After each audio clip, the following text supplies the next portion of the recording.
নমস্কার, আপনারা দেখছেন রাশিক্স, সঙ্গে আমি সৌমাদিত্য।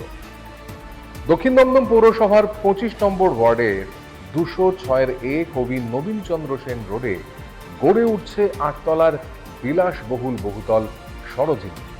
আর এই নির্মাণ কাজই এখন কাঠগড়ায়। আইন কানুনের তোয়াক্কা না করেই এই নির্মাণ কাজ চলছে বলে অভিযোগ। আর এরপরই এক ব্যক্তি গাড়ি থেকে হুমকি দিলেন আমাদের প্রতিনিধিকে। ঠিক কি ঘটেছে সেখানে, আমাদের এক্সক্লুসিভ রিপোর্ট। মোট 8 তলা একটি বহুতল, কিন্তু তার সামনে যে রাস্তা, সেই রাস্তার বড়জোর 12 থেকে 14 ফুট, কোথাও বা 16 ফুট চওড়া। এই পরিসরের একটি রাস্তায় 8 তলা অ্যাপার্টমেন্ট তোলা যায় কিনা, মিউনিসিপ্যালিটির আইন কি তাই বলছে, এই নিয়ে উঠছে প্রশ্ন।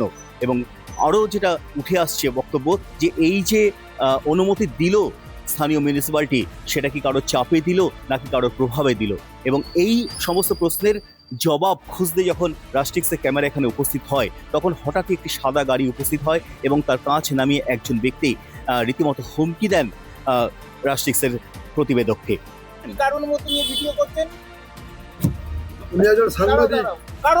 অনুমতির কি প্রয়োজন হয়?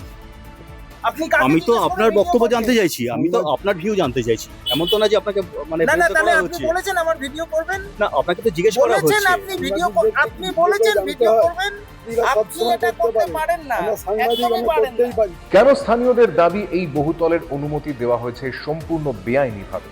আর কেনই বা সাংবাদিককে ক্যামেরা বন্দি করতে বাধা দেওয়া হলো? চোখ রাখুন আমাদের বিশেষ প্রতিবেদনে।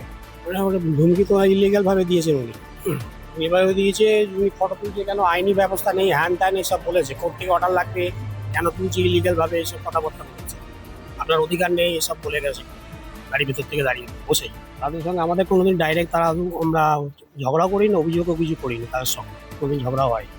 তো তাদের ব্যবহার এরকম, মানে উদ্ধত্ত ভাব, মানে এমন হাবভাব, তাদের মানে যা কিছুই করতে হবে না এরকম ব্যাপার। কথা বলার থেকেই তো সে নবাবি দেখাচ্ছে, তার মানে সে অন্যায় কিছু করেছে। সে বলছে আপনাদের কাছে কোনো কাগজ আছে কিনা, আপনার অর্ডার আছে কিনা, অর্ডার কে দেবে।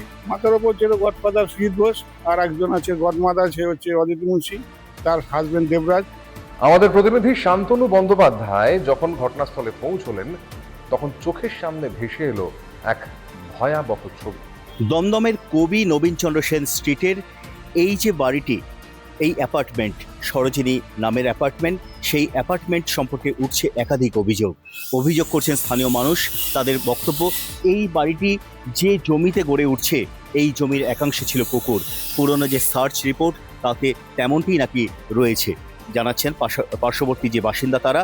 শুধু রাস্তা কতটা চওড়া কতটা নয় সেটা নিয়ে প্রশ্ন নয়, অভিযোগ উঠছে জমির দখলেরও। পার্শ্ববর্তী বাড়ির মালিকের অভিযোগ, তার জমির কিছুটা অংশ দখল করে নেওয়া হয়েছে, এমনকি তার অজ্ঞাত সারেই জমির সেই অংশের নামও বদল করা হয়েছে।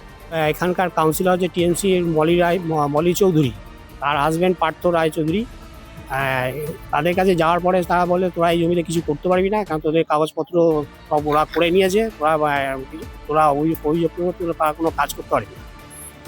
আমাদের কথা সেটা শোনেনি রীতিমতো। প্রশাসনের নাকের ডগায় কিভাবে সম্ভব এই জালিয়াতি? প্রভাবশালী মহলের মদতে কি তবে আইনের তোয়াক্কা করছে না এই বহুতলের নির্মাণকারীরা? থাকছে আমাদের অনুসন্ধানী তথ্য। পরিবেশ নিয়ে উদ্বিগ্ন স্থানীয়রা। তাদের দাবি, যেখানে আজ এই বহুতল উঠছে, সেখানে একসময় পুকুর ছিল অগণিত গাছপালা।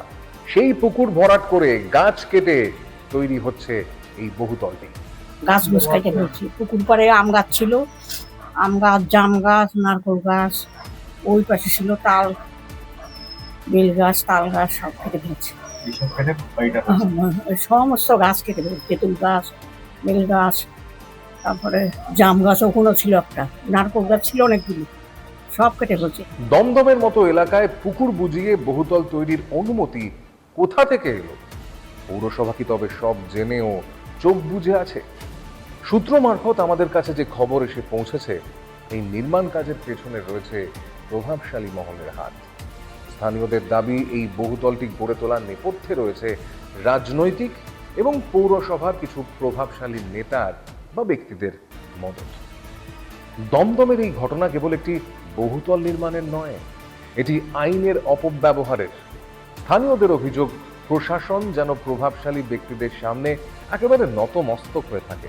আমাদের প্রশ্ন, আইন কি সাধারণ মানুষের জন্য নয়, শুধুমাত্র প্রভাবশালীদের জন্য? যতই প্রভাবশালী নেতা হোক না কেন, যতই প্রভাবশালী ব্যক্তি হন না কেন, আমরা কিন্তু সত্য অনুসন্ধানের পথে কোনোভাবেই পিছু হটব না।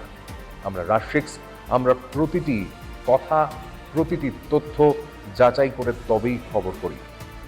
আপনারা দেখতে থাকুন, আমাদের সঙ্গে থাকুন, আর রাষ্ট্রিক্সে এই ধরনের ভিডিও পেতে আমাদের চ্যানেল সাবস্ক্রাইব করুন। সঙ্গে থাকুন। জয় হিন্দ।